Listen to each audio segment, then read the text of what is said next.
اللہ الرحمن الرحیم اللہم صلی علی سیدنا و مولانا محمد النبی الامی وعلیہ وصحبہ بارک وسلم صلاۃً و سلامً علیک یا رسول اللہ۔ میں سید نعیم الدین اور یہ میرا چینل ہے سید نعیم الدین کی سدا بہار باتیں، اور اس کے علاوہ میرا کئی چینل ہے، عظمیٰ کی روشنی، سدا بہار اسلام وغیرہ وغیرہ۔ اس میں ڈال رہا ہوں سرکار غوث بنگالہ کی نئی کتاب پارٹ بائی پارٹ ڈال رہا ہوں، شیخ منیر کی بحالی۔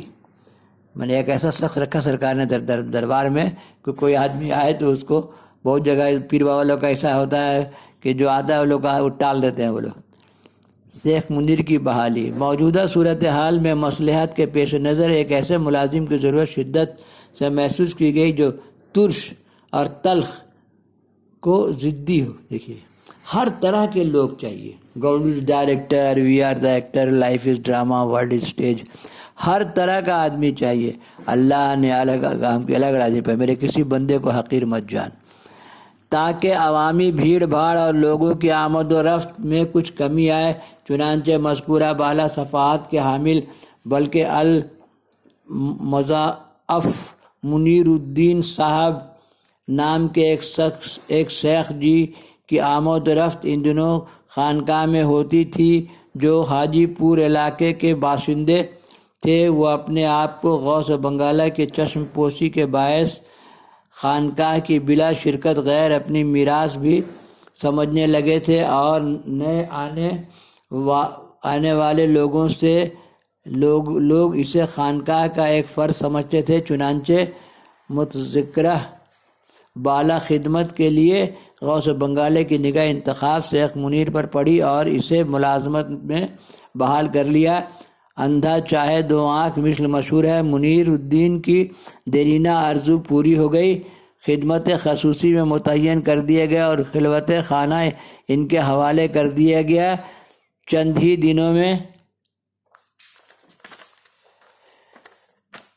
دنوں میں خادم کے درجے سے ترقی کر کے پوری خانقاہ کے مخدوم اعلیٰ الاطاق بن بیٹھے۔ دوسروں کا کیا تذکرہ، خود چھوٹے حضور سے الجھنے لگے اور بے بنیاد شکایتوں کا انبار غوث بنگالہ کی خدمت میں ڈھیر کرنے لگے۔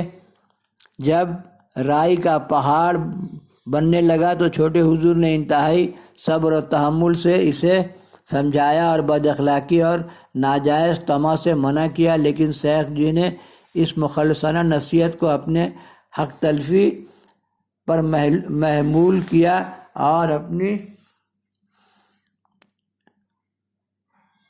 فرمایا طبیعت کو بروئے کار لاتے ہوئے چھوٹے حضور سے دائمی دشمنی مول لے لی۔ چھوٹے حضور رواداری سے کام لیتے تاکہ خانقاہ کا شرعی وقار مجروح نہ ہو، مگر شیخ جی طغیان و سرکشی میں بڑھتے گئے، یہاں تک کہ ان کے نامبارک قدم نے اپنے بیگانے سب ہی کو دور کر دیا۔ جب کوئی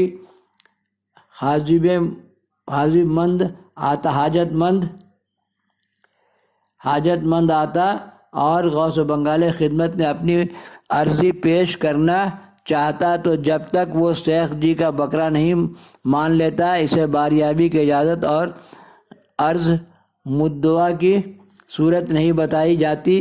پرانے حاضر باش بلکہ خلوت و جلوت کے ہمراز، جن کا مقصد صرف حصول سعادت ہوتا تھا، وہ بھی حاضری سے محروم رہنے لگے، یہاں تک کہ سعادت پناہ جناب مرشد علی صاحب کو بھی بڑی مشکل سے ملاقات نصیب ہوتی۔ ایک مرتبہ کلکتہ سے باردائے زیارت پٹنہ تشریف لائے، مگر شیخ جی کی تلخ و ترش روئی نے انہیں محروم واپس کر دیا۔ کلکتہ پہنچ کر غم و اندوہ کا ایک منظم مرقع بذریعہ ڈاک خدمت عالی میں ارسال کیا، جس کا مقطع یہ تھا: عاصم مشتاق رویت بے قرار و بے صبور، دل برے دل جوئے مایا یا شاہ شمس الدین توئی، ماں مریداں بردرے تو اسکرم امیدوار، دل برے دل جوئے مایا یا شاہ شمس الدین توئی، ماں مریداں بردرے تو اسکرم امیدوار۔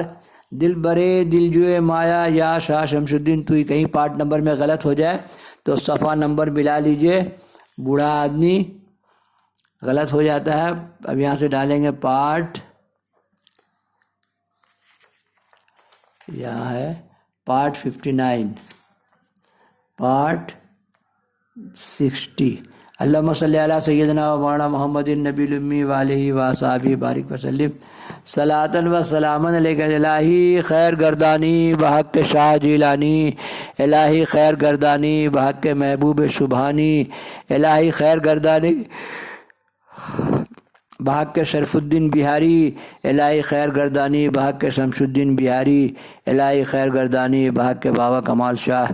اللہم صلی علی سیدنا مولانا محمد النبی الامی وآلہ وصحبہ بارک وسلم صلاۃ و سلام علیک یا رسول اللہ۔ سنیے، سنائیے، دیکھیے، دکھائیے، لائک و شیئر کیجیے اور سرکار غوث و بنگالہ کے چاہنے محبت کرنے والوں میں پھیلائیے۔